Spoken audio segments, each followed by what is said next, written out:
ഈ നോപ്പിയിൽ പലരും വന്ന് പറയുന്ന ഒരു ബുദ്ധിമുട്ടാണ് ശോധനക്കുറവ്. വയറ്റിന്ന് കറക്റ്റായിട്ട് പോകുന്നില്ല. ചിലർ പറയും കട്ടിയിലാണ് പോകുന്നത്, ചിലർ പറയും ഇല്ല ആഴ്ചയിൽ 1-2 തവണയേ പോകുന്നുള്ളൂ. അത് ചിലർക്ക് അതൊരു സ്ഥിരം ആയി, അപ്പോൾ അവരത് മൈൻഡാക്കുന്നില്ല. നമ്മൾ എടുത്ത് ചോദിക്കുമ്പോഴാണ് ചിലർ പറയുന്നത് ആ ഡോക്ടറെ ഇതേപോലെ 1-2 തവണയേ പോകുന്നുള്ളൂ, ഇല്ല 2 ദിവസം കൂടുമ്പോഴാണ് പോകുന്നത്. അപ്പോൾ ചിലർ ഇതിനെക്കുറിച്ച് നല്ല അറിവും ഇതുള്ളവരാണ്. കാരണം അങ്ങനെ പോയാൽ അവർക്കൊരു സുഖം കിട്ടുന്നില്ല, പല രീതിയിലുള്ള ബുദ്ധിമുട്ടുകൾ വരുന്നുണ്ട്. ശോധന കുറഞ്ഞു കഴിഞ്ഞാൽ നമുക്ക് വയറിൻ്റെ ബുദ്ധിമുട്ടുകൾ മാത്രമല്ല വരുന്നത്. ചിലർക്ക് അത് കാരണം തലവേദന വരുന്നുണ്ട്, ചിലർ ക്ഷീണം ഉണ്ടാവുന്നുണ്ട്. ഇപ്പോൾ അടുത്താണ് ഒരു പേഷ്യൻ്റ് പറഞ്ഞത് അവർക്ക് നടുവേദന വരെ അത് കാരണം ഉണ്ട് എന്ന് അവർക്ക് തോന്നുന്നു. കാരണം എന്താ വെച്ചാൽ ഇത് പോകുന്ന ദിവസങ്ങളിൽ അവർക്ക് ബുദ്ധിമുട്ടുകളില്ല, പോവാത്ത ദിവസങ്ങളിലാണ് നമുക്ക് ബുദ്ധിമുട്ടുള്ളത്. അപ്പോൾ ആ രീതിയിൽ പല രീതിയിൽ വയറ്റിൽ നിന്ന് പോവാൻ നമുക്ക് പല രീതിയിൽ ബുദ്ധിമുട്ടുകൾ ഉണ്ടാവുന്നുണ്ട്. അപ്പോൾ ചിലർ പറയുന്നു പല ഫുഡിൽ നല്ല ചേഞ്ച് വരുത്തി നോക്കി, ഞങ്ങൾ കൂടുതൽ ഫൈബർ ആയിട്ടുള്ള ഫുഡാണ് കഴിക്കുന്നത്, എന്നിട്ടും പോകുന്നില്ല. വെള്ളം നന്നായിട്ട് കുടിക്കുന്നുണ്ട്, എന്നിട്ടും മലബന്ധം ഉണ്ടാവുന്നുണ്ട്. അപ്പോൾ ഈ മലബന്ധം എന്ന് പറയുന്നതിന് ഈ ഭക്ഷണം മാത്രമോ വെള്ളം മാത്രമോ കുടിച്ചുകൊണ്ട് മാത്രം നമ്മളത് ക്ലിയർ ആവില്ല. ഇന്ന് ഈ വീഡിയോയിൽ ഞാൻ നിങ്ങൾക്ക് ഒരു ഫലപ്രദമായ രീതിയിലുള്ള 2 ഒറ്റമൂലികൾ പറയുന്നുണ്ട്. ഇത് രണ്ടും നിങ്ങൾ രാത്രി കഴിച്ചു കഴിഞ്ഞാൽ നിങ്ങളെ ശോധന രാവിലെ കറക്റ്റായിട്ട് നടക്കുന്നതാണ്.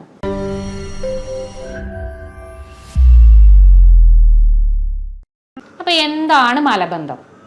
ഈ മലബന്ധം എന്ന് പറയുന്നത് ശരിക്കും നമ്മൾ ഒരു ദിവസം 1-2 തവണ ടോയ്ലറ്റ് പോകുന്നത് വളരെ നല്ലതാണ്. അത് കറക്റ്റായിട്ടെന്ന് പറയുന്ന നല്ല കട്ടിയുള്ള രീതിയിലല്ല, നമ്മുടെ മലദ്വാരത്തിന് ബുദ്ധിമുട്ടോ വേദനയോ ഒന്നും ഇല്ലാത്ത രീതിയിൽ സുഗമമായ രീതിയിൽ പോകുന്നതിനെയാണ് നോർമൽ നമ്മൾ പറയുക. അപ്പോൾ അത് കട്ടിയിലുള്ളതാവുമ്പോൾ 2 ദിവസം കൂടുതൽ കഴിഞ്ഞതിന് ശേഷം പോവുക, ഈ ഒരു രീതിയിലൊക്കെ ആവുമ്പോഴാണ് മലബന്ധമായിട്ട് നമ്മൾ പറയുക. അപ്പോൾ ഇതിന് കാരണങ്ങൾ എന്തൊക്കെയാണ്? മെയിനായിട്ട് പറയുന്നത് വെള്ളം കുടിയുടെ കുറവ് തന്നെയാണ്. വെള്ളം കുടി കുറഞ്ഞു കഴിഞ്ഞാൽ ഇപ്പം നമ്മളെ ശരീരത്തിൽ എന്ന് പറഞ്ഞാൽ വെള്ളം എല്ലാ സ്ഥലങ്ങളിൽ നിന്ന് ആഗിരണം ചെയ്തുകൊണ്ടിരിക്കുന്നുണ്ട്. അപ്പോൾ എന്താണ് മലബന്ധം എവിടെ നടക്കുന്നത് നമുക്ക് നോക്കാം.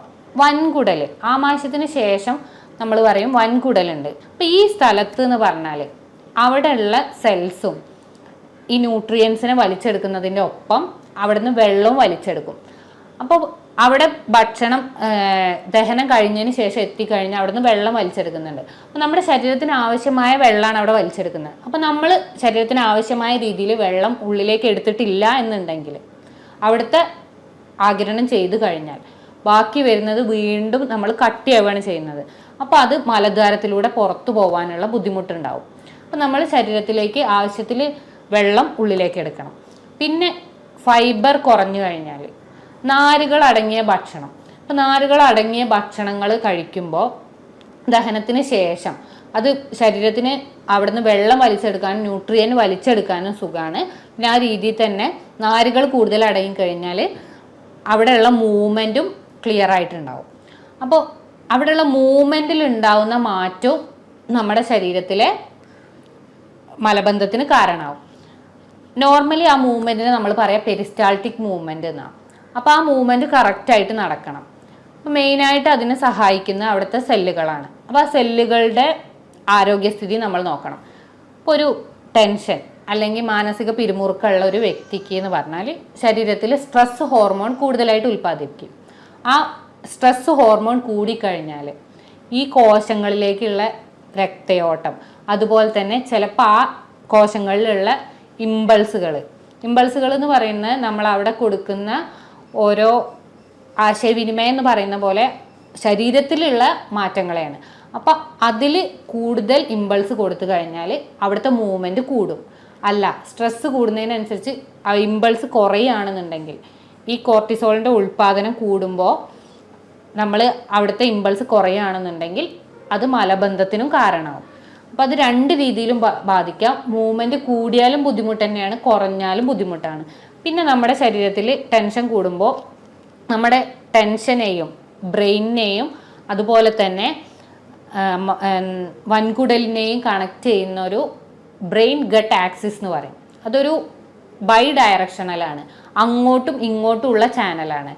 അത് മെയിനായിട്ട് നിയന്ത്രിക്കുന്നത് വാഗസ് നെർവാണ്. അപ്പോൾ ആ നാഡിയിലുള്ള എന്ത് മാറ്റവും അവിടെ മാറ്റങ്ങൾ ഉണ്ടാവും. അപ്പോൾ ചിലപ്പോൾ കൂടുതലായിട്ടുള്ള മാറ്റങ്ങളാവാം, മൂവ്മെൻറ്റ് കൂടും, ആ പെരിസ്റ്റാൾട്ടിക് മൂവ്മെൻറ്റ് കൂടാം, വൻകുടലിൻ്റെ ചലനശേഷി കൂടും കുറയും ചെയ്യാം. അപ്പോൾ അതിനനുസരിച്ചൊക്കെ ശരീരത്തിൽ മാറ്റം ഉണ്ടാവും. പിന്നെ മെയിനായിട്ട് പറയുന്ന ഒരു കാര്യമാണ് വിറ്റാമിൻ സിൻ്റെ ഡെഫിഷ്യൻസി. ഈ വിറ്റാമിൻ സി ശരീരത്തിൽ കുറഞ്ഞു കഴിഞ്ഞാൽ കൊളാജൻ എന്ന് പറയുന്നതിൻ്റെ പ്രൊഡക്ഷൻ കുറയും. ഇത് ഇൻറ്റസ്റ്റൈൻ്റെ വൻകുടലിൻ്റെ ഫങ്ഷനിങ്ങിന് മെയിനായിട്ട് വേണ്ട ഒരു സാധനമാണ് കൊളാജൻ. അപ്പോൾ ഈ കൊളാജൻ്റെ പ്രൊഡക്ഷൻ കുറഞ്ഞു കഴിഞ്ഞാൽ അതും മലബന്ധത്തിന് കാരണമാവും. അതേപോലെ തന്നെ വിറ്റാമിൻ സി കുറഞ്ഞു കഴിഞ്ഞാൽ വാട്ടർ ആഗിരണം ചെയ്യുന്നത് കൂടും. അത് കൂടിക്കഴിഞ്ഞാൽ നമ്മളെ മലത്തിൽ വെള്ളം കുറയുന്നതിനനുസരിച്ച് കട്ടിയാവുകയും അത് മലബന്ധത്തിലേക്ക് കാരണമാവുകയും ചെയ്യും. പിന്നെ മലബന്ധം എന്ന് പറഞ്ഞാൽ ഒരു ഒറ്റയ്ക്ക് മീൻസ് അത് ഒരു അസുഖം മാത്രമായിട്ട് നമ്മൾ കണക്കാക്കാൻ പാടില്ല. അതൊരു അസുഖത്തിൻ്റെ ഒരു ബൈ പ്രൊഡക്റ്റ് ആയിട്ടാണ് വരുന്നത്. ഇപ്പോൾ തൈറോയിഡിൻ്റെ പ്രവർത്തനം കുറഞ്ഞു കഴിഞ്ഞാൽ പ്രമേഹം ഉള്ളവർക്ക് ഈ ഒരു രീതിയിൽ ശരീരത്തിൽ എന്ത് മാറ്റങ്ങളുള്ളവർക്കും മലബന്ധം വരാം. പിന്നെ മെയിനായിട്ട് പറയുന്ന ഒരു റീസണാണ് നടുവേദന. നടുവേദന കാരണവും മലബന്ധം ഉണ്ടാവാം. നടുവേദന കാരണം എങ്ങനെ മലബന്ധം ഉണ്ടാകുന്നതെന്ന് ചോദിച്ചാൽ നമ്മുടെ സുഷുമ്ന നാഡിയിൽ എന്തെങ്കിലും ട്യൂമർ വന്നു കഴിഞ്ഞാൽ, ആ ട്യൂമർ വന്നു കഴിഞ്ഞാൽ അതിന് ശേഷം അവിടുന്ന് അങ്ങോട്ടുള്ള എല്ലാ നാഡികൾക്കും അമർച്ച വന്നു, അതുപോലെ തന്നെ നമുക്ക് സെൻസേഷൻ കിട്ടില്ല. അപ്പോൾ ഇത് കാരണം നമ്മൾ മൂത്രത്തിൻ്റെ ബുദ്ധിമുട്ടുകളും ഉണ്ടാവും, അതേപോലെ തന്നെ മലദ്വാരത്തിൻ്റെ ഫങ്ഷനിങ്ങിലും കുറവുണ്ടാവും.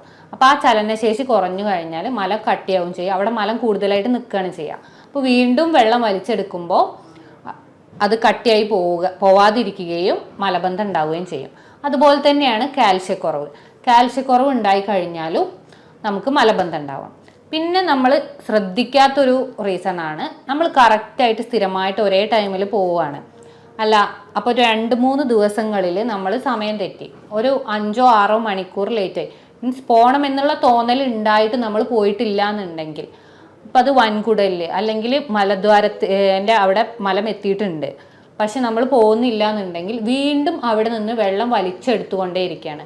ശരീരം ആഗിരണശേഷി കുറയ്ക്കില്ല, എവിടെയാണോ ഉള്ളത് അവിടുന്ന് വെള്ളം വലിച്ചെടുത്തുകൊണ്ടേയിരിക്കും. അപ്പോൾ ഇത് വീണ്ടും കട്ടിയാവുകയാണ് ചെയ്യുന്നത്. അപ്പോൾ അത് പോകാനും ബുദ്ധിമുട്ടുകൾ ഉണ്ടാവും. ആ പോയി കഴിഞ്ഞ വേദന ബുദ്ധിമുട്ടുകൾ ആ രീതിയിൽ വരും. കാരണം അവിടെ ഫിഷർ വരാനും അതിൻ്റെ ഭാഗമായിട്ട് പല കോംപ്ലിക്കേഷൻസ് വരാനും കാരണമാവും. അപ്പോൾ ഈ ഒരു രീതിയിലാണ് മലബന്ധം ഉണ്ടാവുന്നത്. ഇനി ഇതെങ്ങനെ നമുക്ക് മെഡിസിൻസ് കൂടാതെ നിയന്ത്രിക്കാമെന്ന് ആദ്യം നോക്കാം. മലബന്ധം ഇല്ലാതാക്കാൻ വേണ്ടി നമ്മൾ മെയിനായിട്ട് ചെയ്യേണ്ടത് ഒരു കൃത്യമായ ടൈം. അപ്പോൾ നമ്മളെ ശരീരം എന്ന് പറയുന്നത് ഒരു ബയോളജിക്കൽ ക്ലോക്കാണ്. ഉറങ്ങാനും അതുപോലെ തന്നെ ഫുഡ് കഴിക്കാനും. അപ്പോൾ അതുപോലെ തന്നെ നമുക്കൊരു പ്രാധാന്യം അർഹിക്കുന്ന ഒരു കാര്യമാണ് ടോയ്ലറ്റ് പോവുക. അപ്പോൾ ഇത് കറക്റ്റ് ഒരു ടൈമിൽ ഫോളോ ചെയ്യാൻ നോക്കുക. ഇപ്പോൾ ഒരു 8 മണിയാണെന്നുണ്ടെങ്കിൽ ആ 8 മണിക്ക് തന്നെ സ്ഥിരമായിട്ട് പോകാൻ നോക്കുക. പോകണമെന്ന് തോന്നലുണ്ടായി കഴിഞ്ഞാൽ ഒരു വിത്തിൻ 10 മിനിറ്റ്സ് ഇത് നിങ്ങളൊന്ന് സ്ഥിരമായിട്ട് ചെയ്ത് നോക്കൂ. നിങ്ങൾക്ക് എന്തായാലും ജീവിതത്തിൽ മലബന്ധം വരില്ല. കാരണം ആ ഒരു ടെൻഡൻസി വന്നു കഴിഞ്ഞാൽ വീണ്ടും നമ്മൾ പിടിച്ചു നിൽക്കുമ്പോൾ മാത്രമാണ് അവിടുന്ന് വെള്ളം വലിച്ചെടുക്കുമ്പോൾ ബുദ്ധിമുട്ടുണ്ടാകുന്നത്. അപ്പോൾ കറക്റ്റായിട്ട് ഒരു ടൈം ഫോളോ ചെയ്യാൻ നോക്കുക. പിന്നെ പറയുന്നത് നമ്മൾ വെള്ളം കുടിക്കുക. വെള്ളം ധാരാളമായിട്ട് കുടിക്കാൻ നോക്കുക. കാരണം ബോഡിക്ക് ആവശ്യമുള്ള വെള്ളം വേണം, അതുപോലെ തന്നെ മലം പോവാനുള്ള ആ ഒരു ലൂസനിങ്ങിനുള്ള വെള്ളവും ശരീരത്തിൽ വേണം. അപ്പോൾ നന്നായിട്ട് ഡെയിലി വെള്ളം കുടിക്കാൻ നോക്കുക. പിന്നെ വിറ്റാമിൻ സി റിച്ച് ആയിട്ടുള്ള ഫുഡ്, നാരങ്ങ, ഓറഞ്ച്, ബ്രോക്കോളി ഇതുപോലത്തെ ഫുഡുകൾ നമ്മൾ ഡെയിലി ഭക്ഷണത്തിൽ ഉൾപ്പെടുത്താൻ നോക്കുക. പിന്നെ പറയുന്നത് ഇൻസോലബിൾ ഫൈബറും സോലബിൾ ഫൈബറും നമ്മൾ കഴിക്കണം. ഓട്സ്, ബാർലി ഇത് നമ്മൾ ഡെയിലി ഫുഡിൽ ഉൾപ്പെടുത്തുക. അത് രാത്രിയാണെന്നുണ്ടെങ്കിൽ രാത്രി അല്ല, നിങ്ങൾക്ക് പറ്റുന്ന സൗകര്യം പോലെ രാത്രിയാണ് ഏറ്റവും നല്ലത്. അതുപോലെ തന്നെ തവിടുള്ള അരി കഴിക്കാൻ നോക്കുക. സാധാ ചോറിന് പകരം നമ്മൾ തവിടുള്ള ആ തവിടും ഒരു ലാക്സേറ്റീവ് പോലെ നമുക്ക് പ്രവർത്തിക്കും. ഈ മലം പോകുന്നതിനൊരു സഹായകരമാവും. അപ്പോൾ അതുകൊണ്ട് തവിടുള്ള അരി കഴിക്കാൻ നോക്കുക. അതുപോലെ തന്നെ ഗോതമ്പ് കൂടുതലായിട്ട് കഴിക്കാൻ നോക്കുക.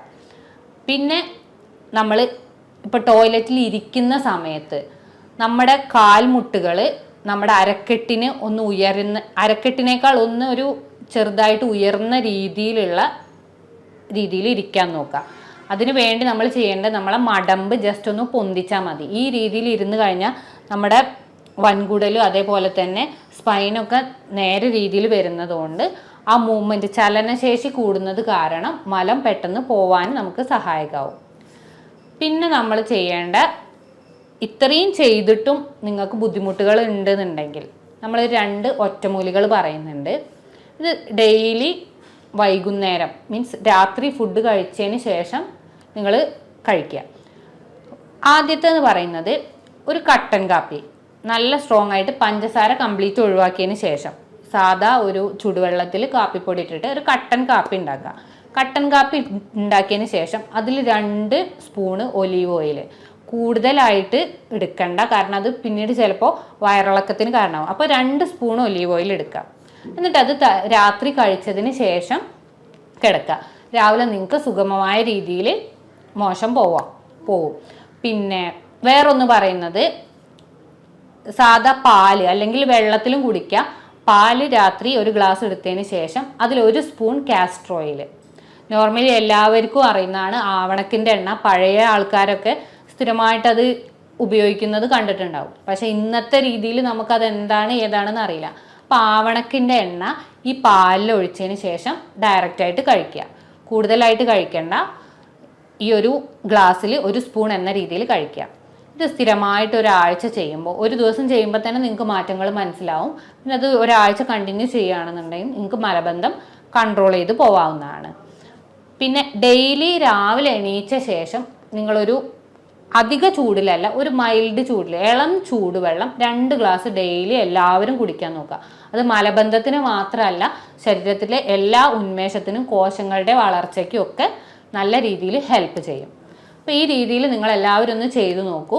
നിങ്ങൾക്ക് മലബന്ധം പിന്നീട് ഉണ്ടാവില്ല. അപ്പോൾ ഇതുമായി ബന്ധപ്പെട്ട് എന്തെങ്കിലും സംശയം നിങ്ങൾക്ക് ഉണ്ടെന്നുണ്ടെങ്കിൽ നിങ്ങൾക്ക് ഈ കാണുന്ന നമ്പറിൽ കോൺടാക്റ്റ് ചെയ്യാവുന്നതാണ്. ഞാൻ doctor Gopika, doctor Basil Soumya hospital, Pandikkad, Malappuram ജില്ല.